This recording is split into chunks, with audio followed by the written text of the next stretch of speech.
De volta com o nosso Você Bonita e já te convido para um super bate-papo.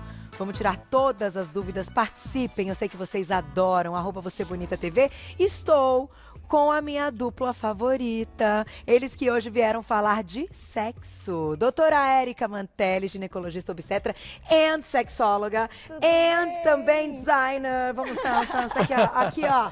Aqui o look, eu vim em homenagem a ela de novo. Coleção Rainbow. Aí, ó, e juntas ainda no tom. Adorei, Não lindo. combinamos. Não combinamos. Bem-vinda. Você vai com essa roupa? Não, eu falei pra você combinar, não é verdade? E o nosso queridíssimo ginecologista obstetra, doutor Domingos Tudo Mantelli. bom, Bem-vindo! Obrigado. Graças a Deus, tudo bem? Semana de aniversário, sempre um prazer ter vocês aqui. Ai, Obrigado. Né? Muito feliz. Nessa É uma semana. honra. Toda especial. A gente tá junto há muito tempo, né? Muito. Quanto?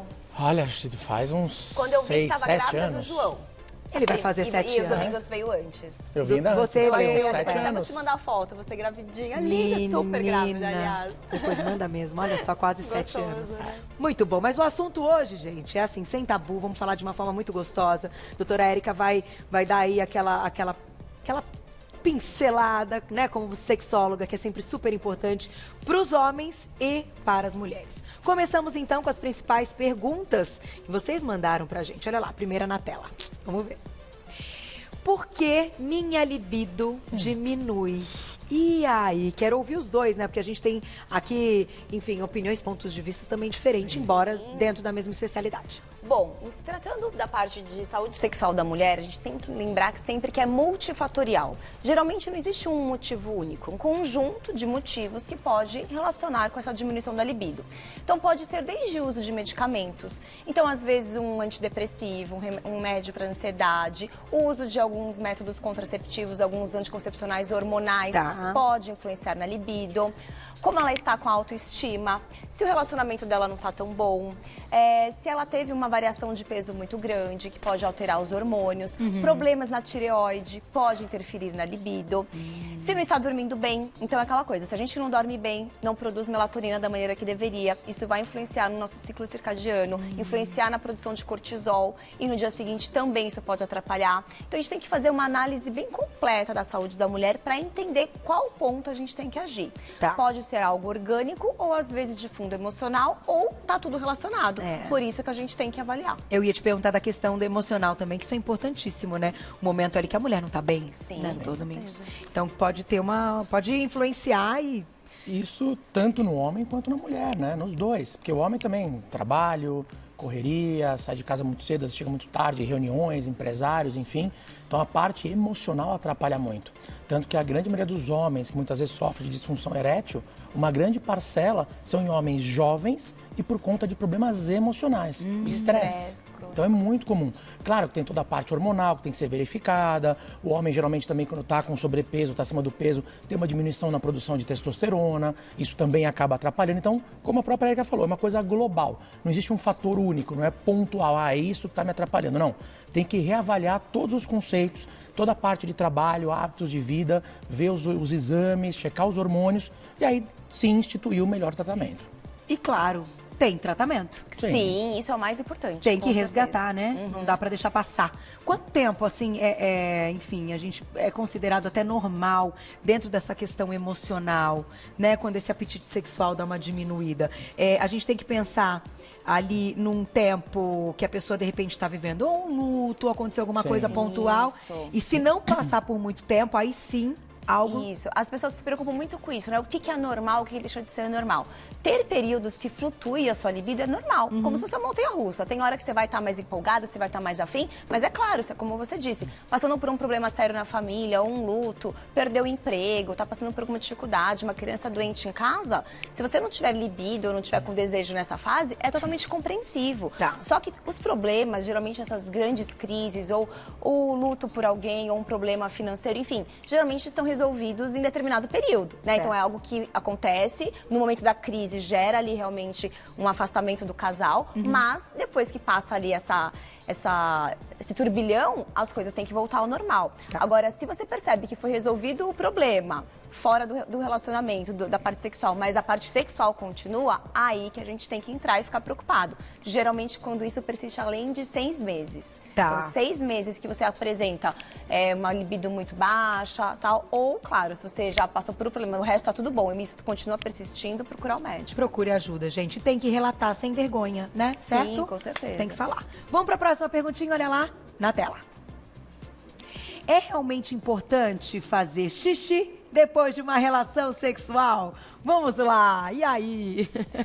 Na verdade, é importante, né? É importante porque, assim, a urina que vem, ela é uma urina estéril. Então, ela serve, inclusive, para limpar. Estou falando pelo homem, né? O canal ali peniano, o canal da uretra, ele vai limpar todos aqueles resquícios de espermatozoides que ficaram ali. Então, é importante, sim. Tanto que é uma coisa até natural. Geralmente, o homem, após a ejaculação, acaba tendo vontade de urinar. Então é até fisiológico, justamente para isso. Então isso acaba evitando infecções e problemas penianos futuramente. Na mulher, a mesma coisa. Né? Após a relação sexual é muito comum. Como se fosse uma limpeza natural. Como se fosse uma limpeza natural. E interessante falar da questão da libido, que o homem, ele precisa entender um pouco esse lado da mulher. Isso a gente fala muito em consultas com os pacientes quando os maridos estão juntos. Porque o homem, ele tende a ter uma libido mais constante. Né? A mulher não, a mulher vive de ciclos. Então depende se é período menstrual, se é pré-menstrual, se é pós-menstrual, se ela está ovulando, se está grávida, se está amamentando. Tudo isso vai interferir na libido da mulher. Então não é uma frescura da mulher, de repente, não estar com libido naquele dia em que o homem está com libido. Porque o homem tende a ter uma libido mais constante. A mulher não, ela vive de altos e baixos, como a Erika falou. Você vive de ciclos. E é importante o homem compreender que isso não é porque ela não está afim dele, que ela deixou de gostar, deixou de amar, não tem nada a ver uma coisa com a outra. Às vezes tem mulheres que durante um período inteiro de amamentação, a libido está praticamente zero. E é importante o homem compreender isso, que é uma fase. A progesterona caiu, subiu a prolactina, ressecou a vagina, parou a produção de testosterona, a libido caiu. Então é natural, porque o organismo da mulher entende o seguinte: se você está alimentando a sua cria, você não deve procriar. Então cria todo um ambiente hostil à relação sexual. Então baixa a libido, resseca a vagina, diminui a lubrificação vaginal. Tudo para que você não tenha relação sexual. Então é importante o homem compreender essas fases de vida da mulher. A natureza é perfeita, né, gente? Sim. E uma coisa que eu acho importante a gente falar também, que eu vejo muitos problemas de casais por falta de, na verdade, de comunicação. E às vezes a mulher tem vergonha de falar que não tá com vontade, vai ter relação. Aí como ela tá sem vontade, ela também muitas vezes não lubrifica.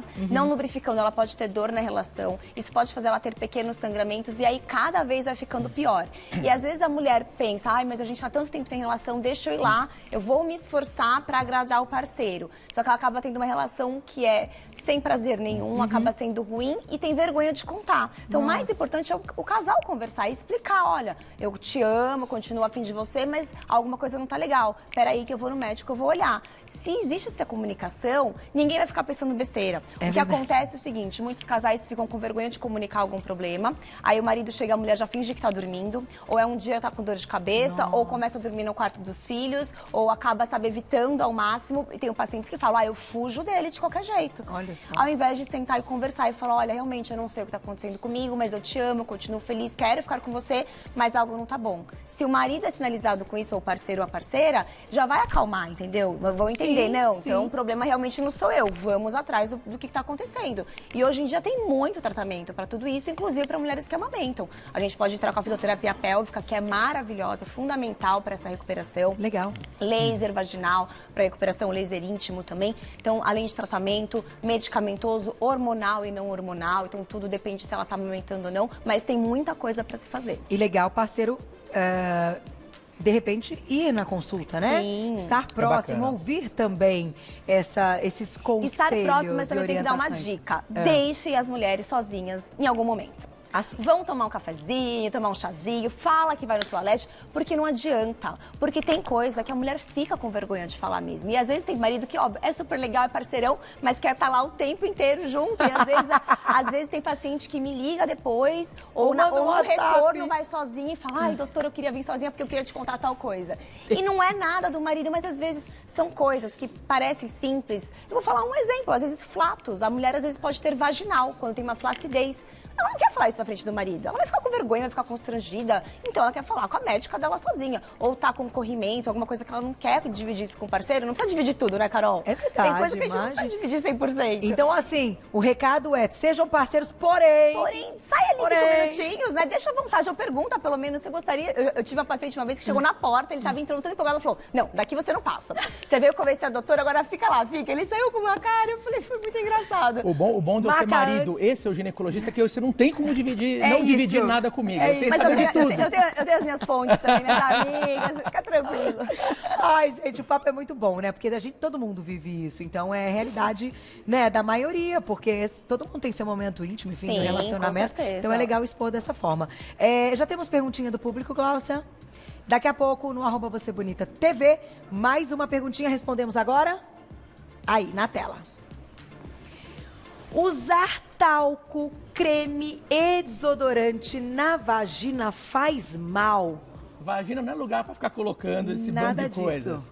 Não, o que a mulher precisa é fazer uma boa higiene íntima, periodicamente, adequadamente, de preferência com sabonete neutro, de pH neutro, nada de ficar usando substâncias bactericidas em região vaginal de forma constante. Por quê? Você vai desequilibrar a flora, não somente o pH, mas a flora vaginal. Se você usa um sabonete com substância bactericida diariamente, constantemente, você está matando as bactérias ruins, mas também está matando as boas, que te defendem. Então a vagina fica mais propensa a infecções, mais propensa a corrimentos. E muitas vezes o corrimento, a mulher nem sabe que está com corrimento. Porque às vezes ele não está numa quantidade grande o suficiente a ponto de sair na calcinha e a mulher perceber. Tá. Mas aí quando ela vai no ginecologista, a gente vai examinar, tá tudo ali em volta do colo do útero. Então às vezes ela está tendo infecções de repetição e nem sabe. Aliás, isso é uma grande causa de dificuldade para engravidar. Sim. Porque muda o pH vaginal. E às vezes ela tá com um odor mais forte por conta disso. Então ela acha que se usar o talco ou determinado perfume ou desodorante íntimo vai melhorar. Então, na verdade, não precisa utilizar. Até lencinho, umedecido, essas coisas, deixa para uma situação de emergência, vai fazer um voo longo, tá no período menstrual, não deu para tomar banho naquele momento, é uma coisa. Agora, não para fazer parte de uma rotina, porque desequilibra o pH. Mesma coisa o sabonete com substância bactericida. Você pode usar quando? Após uma relação sexual, após, por exemplo, sair do mar, em situações específicas, mas não cronicamente todos os dias. Tá, e aqueles banhos que falam, né, assim, banho de fazer um banho de assento. assento e tal, tem. coisa que a gente escuta desde a época da vovó. Sim, a ginecologia legal. natural, ela é super importante, a gente consegue através da natureza, assim, alguns elementos que são para proteção e para tratamento também, mas tem indicação. Então não é qualquer tipo de banho, então tem situações que a gente vai utilizar um banho com bicarbonato, então assim, dependendo da questão, mas o médico precisa indicar, porque às vezes a mulher tá com um tipo de problema, ela não sabe se é fungo, se é bactéria, se é algo viral, enfim, e ela pode prejudicar ainda mais. Então é importante o médico indicar, mas a gente usa muito, sim, indicação de banho de assento como uma maneira mais natural e para alguns tratamentos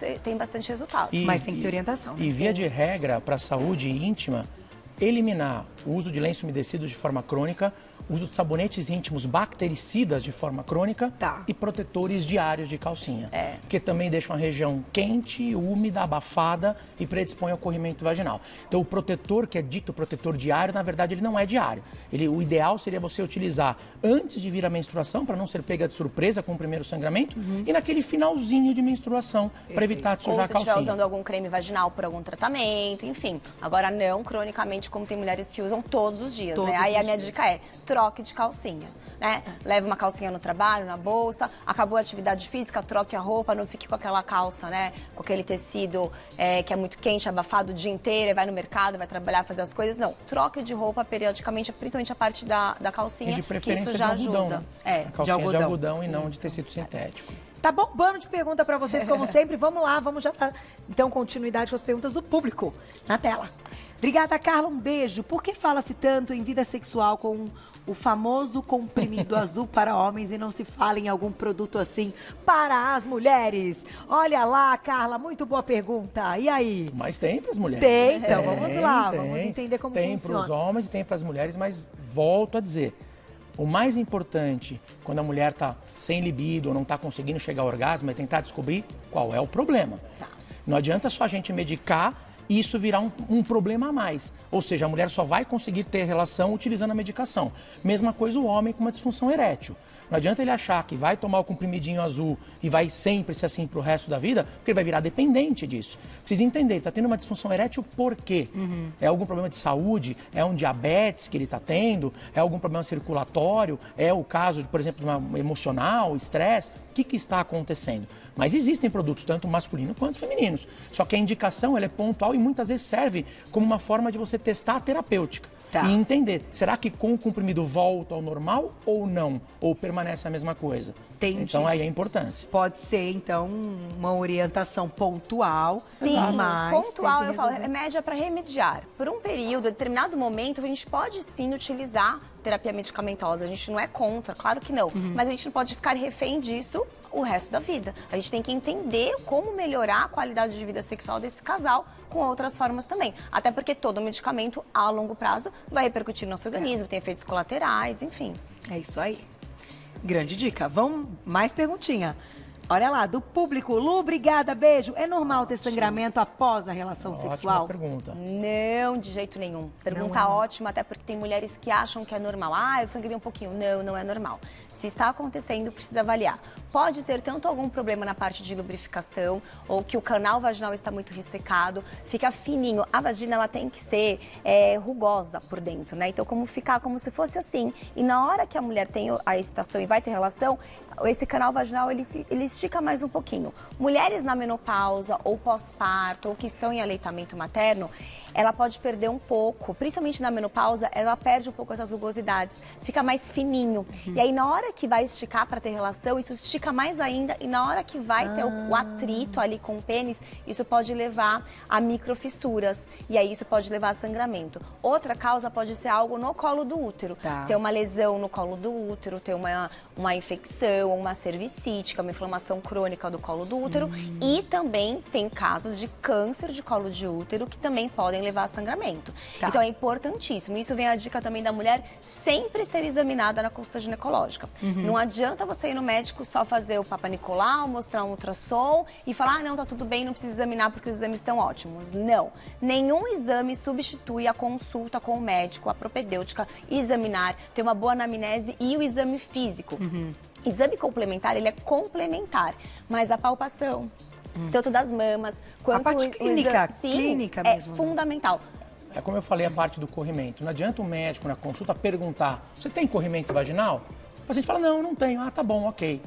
E se Ele você não examinar, não vai às vezes saber. ela tem e não sabe que tem.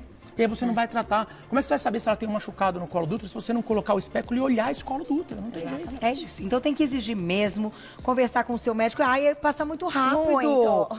Glaucia, passa muito A rápido. gente tem que ter um dia um programa só nosso, aqui, um dia nós inteiro vamos só fazer. nosso. Ixi, perguntas suficientes desse público maravilhoso tem, viu? Vai lá, quem ainda não segue, imagina, trabalho lindo, @Érica Mantelli, tudo junto, lá no Instagram e @Domingos Mantelli, com 2 L's e no final. Muito obrigada. Obrigada, Eu amo obrigada, quando vocês estão Carolzinha. aqui. Um beijo, até amanhã, Prazer. meio-dia. Obrigada.